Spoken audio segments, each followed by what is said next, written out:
నమస్తే అండి, welcome back to our channel the Anita's diaries. మంచి వీడియో మీతో షేర్ చేసుకోవాలని వచ్చానండి. నా మనసుకు హ్యాపీనెస్ కలిగించిన వీడియో అదేంటో కాదండి. గుప్త నవరాత్రుల్లో నాకు ఈ రెండవ రోజు కలిగిన ఆనందం అంతా ఇంత కాదు. నేను అమ్మని ఏమడిగాను, అమ్మ ఏమిచ్చింది నాకు అనుకుంటున్నారా?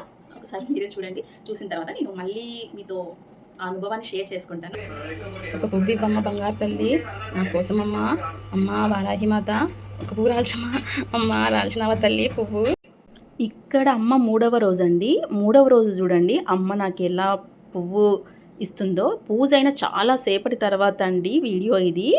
హారతి ఇచ్చేసాను, అన్నీ ఇచ్చేసాను. తర్వాత మెల్లగా వీడియో తీశాను. అమ్మ చూడండి, చూశారు కదండి. మీరు ఇంకోసారైనా గమనించవచ్చు ఎంత చక్కగా పువ్వు ఇస్తుందో అండి. నేను ఇది బయటికి చెప్పలేదు, మనసులో అనుకున్నాను.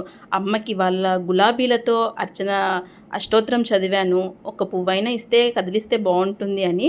నేను అంత అయిపోయినాక తీసుకునేటప్పుడు అమ్మ ఎంత చక్కగా పువ్వులు 2 పూలు ఏమో ఇచ్చింది కదండి. చూస్తున్నారు కదా ఎంత హ్యాపీ అనిపిస్తుందో కదండి మనసుకి. అలా మనం భగవంతుని వేడుకున్నప్పుడు ఒక పువ్వు రాలితే ఎంత సంతోషం అనిపిస్తుంది కదా. సరే కదండి, నాకైతే చాలా ఆనందం వేసిందండి.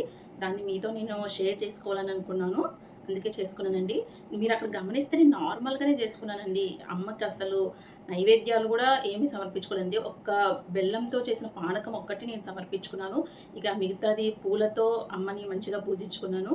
మనస్ఫూర్తిగా ఎటువంటి కల్మషం లేకుండా పూజించుకున్నానండి. అందుకే నేను అడిగిన చిన్న పువ్వైనా ఏదైనా కానీ అమ్మ ఇచ్చింది. అప్పుడు నాకు అనిపించిందండి, అమ్మ ఉంది, నా మాట వినింది, నాకు ఇచ్చింది అని. ఇక ఇందులో మీరు ఎటువంటి నెగిటివ్ తీసుకున్నా నాకు పర్వాలేదు, పాజిటివ్ తీసుకున్నా పర్వాలేదు. కానీ ఆ పువ్వు ఏదో అన్ఎక్స్పెక్టెడ్గా పడింది అనుకోవచ్చు మీరు. కానీ నేను అనుకున్నప్పుడు పడింది కదా, అది చాలు. అమ్మదై ఉందని అనుకున్నాను. మీరు కూడా మంచిగా ఏదైనా మనస్ఫూర్తిగా మీకు ఇష్టమైన దైవాన్ని ఆరాధిస్తే మంచిగా ప్రేమగా అడగండి, గట్టిగా అడగండి, ఇచ్చేస్తారు. సో నా వీడియో కనుక మీకు నచ్చినట్టయితే మంచిగా లైక్ అండ్ సబ్స్క్రైబ్ చేసుకోండి. Please support me.